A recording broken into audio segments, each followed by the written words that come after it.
What is up guys? Sa isang magandang hapon po sa inyong lahat. At ngayon nga po ay may kinuha tayong sapatos.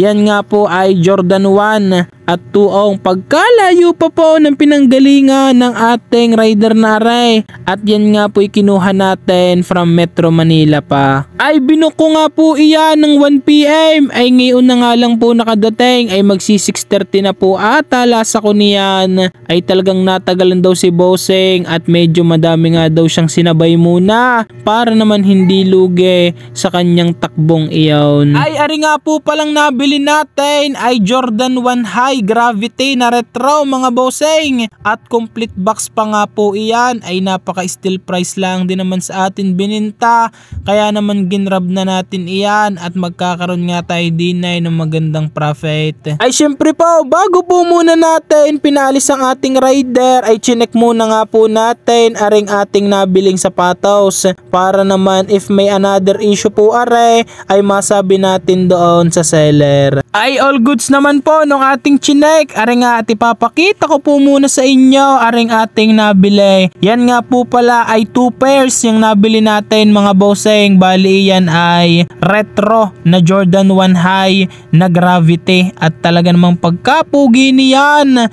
ay agad ko nga agad dipinost para naman maibenta na. Ito ang napakadami din ngang naghahanap ng mga high ngayon at napakamura din natin are ibibenta. And after nung kinagabihan mga bossing ay may nag-message sa akin. Kaso nga lang po ay hindi maipapaship agad nung gabing iyon at medyo may kamahalan nga po kasi ang Lalamove pag gayong gabi ay di sabi niya kinabukasan na lang daw niya kukunin. Ay di siya na agad ang nag-book mga bossing at are nga at ipe-prepare natin ng maayos para naman makarating din sa kanya ng maganda mga bossing. Ay ang nakabili nga po na re ay from Taguig City pa ay digi kinuha po natin are Maynila din. Ay di ba balik na naman na rin ng Maynila ay Leo na aring sapatos. Ay ganyan po sa Jang Sneakers ay napakabilis po kasi ng galawan kapag sa Metro Manila kaya nga medyo ako'y nahihirapan po kapag di na sa Batangas at talagang hindi makakuha ng sapatos kapag hindi still price at talagang napakamahal po ng shipping kahit Lalamove ay LBC ay pagkamahal na din. Ayun nga lang po ang disadvantage kapag tayo'y nandito sa probinsya at tuong napakamahal ng shipping ay unlike naman sa Metro Manila kapag ikay may nakukuhang sapatos ay di Lalamove lang mga 100 lang iyon ay kapag di kasi sa atin pag galing Metro Manila ay aabutin ng 400 hanggang 500 kaya naman napakahirap talagang makakuha ng garne. So yo, what is up guys? So, nandito na yung ating Lalamove rider mga bossing. So, pupuntahan na lang natin dun sa kanto para ipadala yung ating sapatos. Let's go!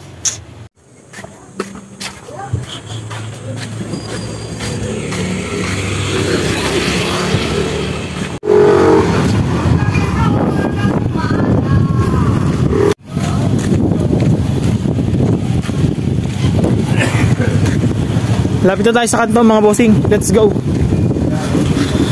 Jerry. Ay nakiupo muna nga po tayo din ay sa may tindahan habang hinihintay po natin yung ating rider. At kita ko nga doon sa Lalamove app ay 2 minutes away na lang daw po siya.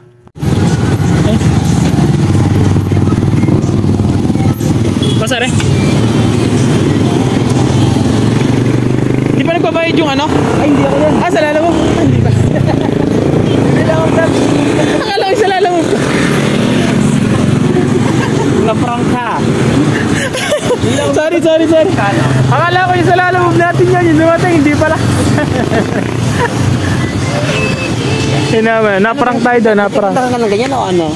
Ay naku po, akala ko'y iyaw ng ating Lalamove rider. Ari pala, aling nasa likod. Ay walang Diyo, napahiya na naman si Jimboy sa daling iyaw.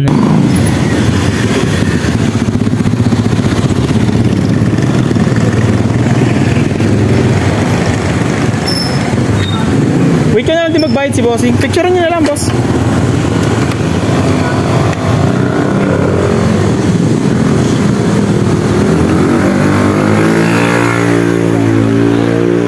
Picturean ko ba daw isa? Oo, no problem.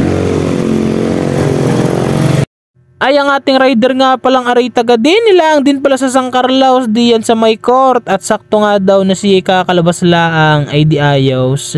Binig niya doon. Binig ko doon. Nauwi ako dito minsan alas alauna. Daling araw? Oo. Pag may booking ako. Pero pag ganun, hindi naman ako nauwi doon ako tutulog. Grabe yung hirap nang lalamog ka pa ganyan. Kaya nga minsan para ako nagbo-book at alam ko namang medyo mababa talaga. Nag-a-tip na lang din ako minsan. Pero may mga times na nagpa-book ako dati. Kasi pag kami seller talaga, pag medyo mataas yung nakuha namin, hindi na kami nagtitip. Pero pag mababa naman namin ako yung sapatos, nagtitip kami. Minsan talaga kinakancel nila pag di nabigyan ng tip. Pa-cancel sir, pa-cancel na lang muna ako. Pagka willing kong gating, depende rin na nabiyahe ko. Pero meron Ay salute po sa lahat ng Lalamove rider at naway mag-iingat po kayo para naman makauwi kayo ng ligtas sa inyong pamilya. Paano po? Hanggang dito na lang mga bossing. Thank you!